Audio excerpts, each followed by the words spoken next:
So far, we've discussed how networks might grow in ways that differ from the Erdős-Rényi random graph. What I'd like to talk about next is how growth, specifically in networks, can lead to some of the skewed degree distributions that we see in real-world networks. Here's an example of one such network. It's the Java Forum, an online question and answer forum that my collaborators and I explored to see if we could automatically identify experts. It turned out that identifying the experts was super simple. All we had to do was look for people who had replied to lots of others, and these indeed ended up being the most expert users as evaluated by humans who are actually reading their replies. Here I've also colored the nodes by whether they have an edge to another person because they replied to their question or because they posted a question and received the reply. So the repliers are colored in red and the askers are colored in blue. We can look at the degree distribution and see that it's highly skewed. It's more skewed in the case of the repliers because you see that some repliers have replied to upwards of 1,000 other users, but it's rare for an individual to have received replies from more than a couple of dozen different helpers. In this case, the distribution that I've plotted is the cumulative degree distribution. And this means that we're not looking at the probability that you had interacted with exactly k other people, but k or fewer other people.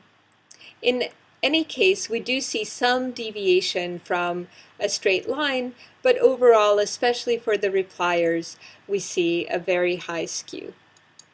This isn't the only instance of seeing a very highly skewed degree distribution. Another example is the network of human sexual contacts. And even though men do tend to report having had more partners than women do, in both cases the degree distribution for both men and women is highly skewed. And this has interesting implications, for example, for the spread of sexually transmitted diseases. Now, in a little while, like next week, we'll focus more on identifying the true power laws from the fakes. But for now, let's just assume that we're seeing a true power law distribution. The way that we're going to recognize it is that we're going to have a straight line on a log-log plot. Now, if we had plotted the same power law distribution on a linear scale, we would hardly even see it. We would see this very sharp drop off, basically like an L shape, and we wouldn't be able to tell whether a node had any chance of having degree 40 when most other nodes have degree 1. But if we look at the log-log scale, we can see that even though it's not very likely, just a fraction of a percent, that someone would have degree 40, it's not negligible. And in fact, this is what is called a heavy tail. That is, the probability drops, but it doesn't drop exponentially. It doesn't do this. Instead, it keeps going decade after decade. We can contrast this with the Poisson distribution, which, if you remember, this is the distribution that describes the degrees in an Erdős-Rényi random graph. Here I've even been generous and I made the average degree be 10.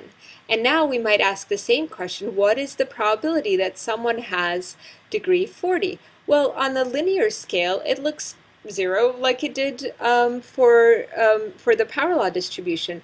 But if we now plot on a log-log scale and we look around 40, we see that that probability is actually very small, something like 10 to the minus 10, and by the time you're over 50, right, this is 10 to the minus 64, so this is actually 100. There's no chance that someone would have degree 100, no matter how large the network is, if it's an Erdős-Rényi random graph with an average degree of 10.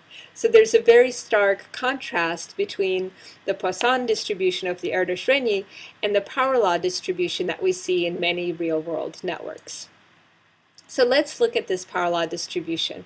What we saw essentially was a line on a log-log plot, which means that the log of the probability of having degree k is equal to some constant minus alpha, this is our power law exponent, times the log of the degree k. And so if we exponentiate both sides, we get the probability of having degree k is equal to another constant times the degree k to the minus alpha. So let's check if we understand what's going on. As the exponent alpha increases, so this, we're not talking about minus alpha, we're talking about the exponent alpha, the downward slope of the line on a log-log plot, what does it do? Does it stay the same, become milder? So from your point of view, does it do this? Or does it become steeper? Does it do this? Given that many real-world networks seem to display power law degree distributions, what we'd like to do is come up with a network model that can produce these distributions as well. And for this, we're going to need two ingredients. The first of which is that the network grows over time. So as time goes on, you have more and more nodes added to the network and more edges. There are many networks for which this seems plausible. For example, if you look at citation networks, when a new paper is written, it will cite papers that have come before it. Although social networks are not power law, and this is not so much that people don't want to connect to very popular people, but practically speaking, we can't keep up in a meaningful way with thousands or tens of thousands of friends. So even though social networks are not power law, you can imagine a similar dynamic where individuals join the network over time, whether through birth or another process that they land in a given social network, and then they're going to start forming edges to other individuals within that network.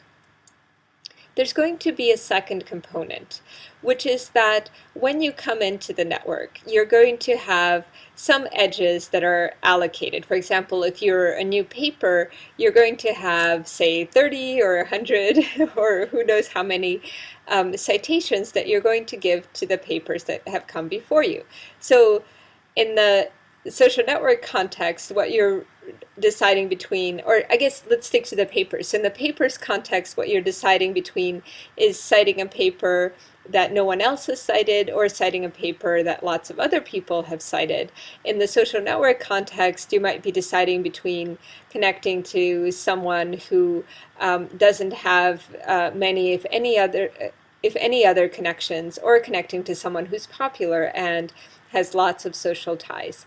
And if you prefer the person who has lots of social ties, in fact, if you prefer him or her in proportion to the number of ties that they have, then this is called preferential attachment or cumulative advantage. Let's first look at the first factor, which is that the network is growing. So here I've used NetLogo to grow a network where each new node comes in with two edges that it allocates. So you can see that some nodes have more edges than others, but it's still relatively evenly distributed. The edges are between the nodes. We can derive some properties of the degree distribution here, and in order to do this, we're just going to look at what's going on. And what's going on is that at each time step, you have one new node coming in with m edges to allocate, which means that at time step t, you're going to have t nodes. Now let's look at a node that's born at time I, and we'll call its degree k sub I. We know that k sub I on average is going to be changing at a rate of m over t. Why m over t? Well, at each time step a new node comes in and it has m edges to give, but it's going to allocate them among the t nodes that are already there, so each individual node is competing with those t others for the m edges. We can then see what happens, over the lifetime of that node, since time I when it was born to time t, how many edges do we expect that it has? So we integrate the change in its degree from I to t, and we add the m edges that it had up front. And this is just the k sub I t is equal to m plus m log t over I. From this, we can see that on average, nodes that were born earlier are going to have more edges than nodes that are born later. They've simply been around longer and have been accumulating and accumulating these edges. What I'd like you to think about is in which ways this is realistic or not. So if you think about social networks, what other modifications to the model might you make in order to make it more realistic? Okay, back to our very simple model though, with no modifications. We just have nodes arriving over time. Now we want to derive the degree distribution. And for this, we're going to be using the fact that nodes that are born later are going to have lower degree on average. So for example, if we want to know what is the probability that a node has degree 100 or less, we're going to figure out at what time a node with average degree 100 was born. We'll call that time tau, and then the fraction of nodes that have lower degree are just going to be the ones who are born after it. So this is t minus tau over t is that fraction. And we have the solution for the degree of a node that was born at time tau from before. So we're just going to solve for tau from this equation and derive an exponential distribution for the degree of the nodes. So given that this is an exponential distribution, what I'd like you to answer is, what do you expect this degree distribution to look like on a log-log plot? Is it going to be a curved line or is it going to be a straight line? The second ingredient we need is that of preferential attachment. That is, when the new nodes come in, they're not going to just connect to any node at random. They're going to prefer some over others, and in fact the ones that they're going to prefer are the ones that already have a lot of edges. This kind of process is also known as a cumulative advantage process, a rich get richer phenomenon, or the Matthew effect. That is, those nodes who already have a lot of edges are going to get even more disproportionately. In fact, it's going to be proportional to the number of edges that they already have. The first such model proposed for networks was proposed by Price for citation networks. In his model, you have papers coming in, and each paper is going to cite m other papers on average. But instead of just citing any old paper it can find, it's going to cite other papers in proportion to the number of citations the paper already receives plus 1. That plus 1 is a little trick to make the model work, because a lot of papers start out with no citations at all. So if you were citing in proportion to the number of citations, you'd have a cold start problem. So this kind of helps the process along.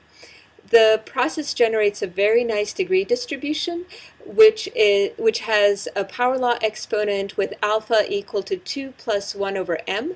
A lot of the real-world citation networks do have power law exponents slightly above 2. So it's just a very nice match and a very nice description of reality, where a few papers get lots and lots of citations, thousands, tens of thousands. But most papers are relatively neglected. They get no citations at all or just a couple. You might think, well, preferential attachment makes sense for social networks. If this little node is coming in and he's saying, well, who's going to be a good friend to have? Well, the person who has no friends, well, they can't introduce me to anyone else. Maybe they're not such a good friend to have, but this person here, oh, they're so popular, let me connect to them. Now, how does this translate to papers? Why would you want to cite papers that are already well cited? Well, you know, for one, they're probably better, but there's also a lot of anecdotal evidence that it's a little bit of a luck of the draw, right? You can have two scientists making pretty much the same discovery, but one paper gets a lot of attention and the other one is relatively unknown. So how can this happen? Well, one way in which it happens is through a copying mechanism. So when I'm reading a paper that I think is relevant to my research, I'm going to look at the references and the papers that it cites, and then I might copy one of those references after I read it, of course, right? I might copy that into my my own paper. And if you think about it, the chance that I encounter a citation to a paper is proportional to the number of papers who cite it. Now, there could be other mechanisms. For example, the better cited a paper is, the more likely it is that the authors are invited to give talks, which in turn means that more people find out about the paper, etc., etc. So that's one possible preferential attachment mechanism. Now, what really set off a lot of research in complex networks was the model proposed by Barabási and Albert, which is similar to the Price model, but not quite. And what they were aiming to do was to describe why there's a power law distribution in the number of inlinks that different web pages receive. So in their model, you have new web pages arriving over time, and they're each going to link with m links on average to web pages that are already there. And the probability of linking to an existing page is going to be proportional to the number of other pages that are already linked to that page. And so this probability here that a given new node is going to connect to node I is going to be equal to m, which is the number of new links it has to add, the degree of node I over the sum of the degrees of all the other nodes. And this results in a power law exponent of 3, which is a little bit problematic because the web degree distributions are much closer to 2, and 3 is a relatively steep power law exponent, meaning that you don't get the most popular websites would not be as popular as you would see in the real world. So but you can correct for this in various ways, and Barabási and Albert did indeed do this later by introducing different fitness for different sites, meaning that some sites are just a little bit more interesting, and so they get more links. But let's see how this model works. So if we were to simulate it, we would start, say, with a connected component of 3 nodes who all link to each other, and now we're going to add new nodes one by one, but we want to keep track of the degree of each node, and so for each edge we're going to record the endpoints and enter them into a flat list.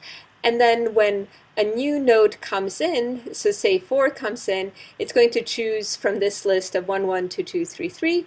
But now if it happens to choose 3, now 3 has degree 3 and is represented 3 times. And so now when 5 comes in, it's a little bit more likely that it's going to choose 3 as well over 1 or 2. Or actually over 1, which only has degree 1 still. So that's the basic mechanism, and I've implemented it in NetLogo as well, so you'll get to play with that. After a while in NetLogo, what you see is a network such as this one, where hopefully when you compare it with the purely random growth model, you're seeing bigger hubs emerging relative to here. With the random growth, you have the older nodes are accumulating more links, but not nearly in kind of a skewed fashion as is happening in the preferential attachment model. We can also examine this analytically, as Barabási and Albert did.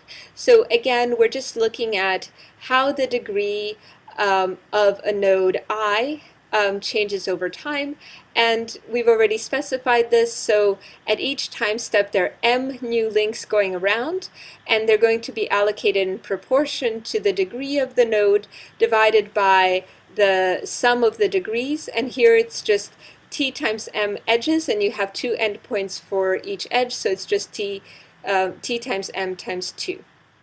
And what we'll see again is that if we want to figure out what the probability is that a node has degree, say, k prime or less, what we want to figure out is at what time point tau was the node with average degree k prime born, and then we know that everyone born after that will on average have had lower degree. And so following a similar derivation, we have this distribution that says the probability that a node has degree k is 2m squared over k to the third. So this is your power law exponent of 3. So besides this nice power law distribution, other properties of this network, which this one actually holds for the growth model as well, is that it's just a single connected component. And this is simply due to the mechanism, which is that we're adding a node at a time, and it's linking to the nodes that are already there, who link to the nodes that are already there, and so everything ends up being connected. If you remember, we also looked at a growth model where new nodes were being added, but the new edges were not necessarily coming from the new node. And in that case, of course, you don't necessarily get everyone in the same component. So for some graphs, it might make sense. So for example, for web pages, you might assume that maybe the links are only added when the web page is created and they're not added after the fact. But for other networks, it might make more sense, if you have a social network, maybe initially a person who's come to a new city doesn't know anyone, but they get to know someone and then they get to know more people. So it really depends, right? For citation networks, this seems to be a very appropriate model. And the final observation, which is also consistent with the random growth model, is that again you have the older nodes having more edges, and the newer nodes, the youngins, actually don't really have a chance to catch up because they're born much later, and so they're born with when they're born, they have very few edges. The older nodes have been around longer, and some of them have gotten really big, so they're going to continue to accumulate. So if we look at these two nodes, this one was born at time equals 5, and this one's born at time equals 95. And so you can see that they're both kind of tracking in terms of their growth, and since this is a log scale, really at the point that the older node has over 100 edges, this younger node just has a few dozen, right? And it's not really catching up. So you'll have the opportunity to try this yourself. So let me see if I can switch to the model. Not this one. This one, not this one. Okay, please be this one. Okay, great. So sorry about that. So here in this model, you can use preferential attachments. So let me do that. So hopefully you'll observe lots of hubs here. Now if we have the probability of preferential attachment be 0, and you can use anything in between as well. So we're going to set this up, and so it might seem similar at first, but the thing to do is to look at the degree distribution and also look at the size of the nodes to see if you can spot the difference in the two networks. Again, they're both growing, but one has preferential attachment and the other one does not.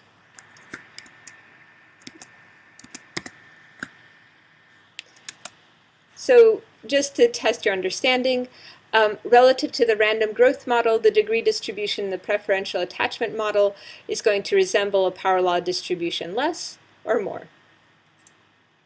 So just to summarize the growth models, the reason for doing growth models is that most networks aren't born, they're made. They grow over time, and this means that some nodes, the older nodes, might accumulate more than others, but if you have this additional ingredient of preferential attachment, then nodes that for whatever reason end up with more edges as the network grows are going to accumulate even more edges at the expense of other less fortunate nodes.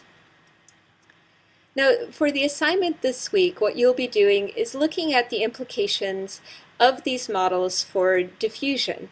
And so even if you're mostly just listening to the lectures, I think that, doing this assignment will be, it'll be a cinch, and it'll be interactive. In the sense that you'll be playing with these NetLogo apps. So I encourage you to do it even if you don't turn in the assignment. I think it'll be worthwhile. So the one part of it will be looking at, and let's see if this is the case. Oh, nope. It'll be looking at the Erdős-Rényi random graph, and here you'll be looking at what does it mean to have a giant component that doesn't occupy the whole network for how disease is going to spread. So you're going to have one node infected, and then that one node is going to start infecting others, and then those nodes are going to infect others in turn, and you'll see what happens. And in another part, you'll be looking at how quickly information or disease or other things can spread on the network depending on whether the network grows randomly or grows with preferential attachment. So hopefully it's this one. Okay, great. So you'll be setting up your network, and here it's not preferential attachment, and then you're going to start spreading, and you're going to see how long it takes for the information or disease or whatever to spread. So I hope that'll be fun, and this is the end of week 2. Thanks.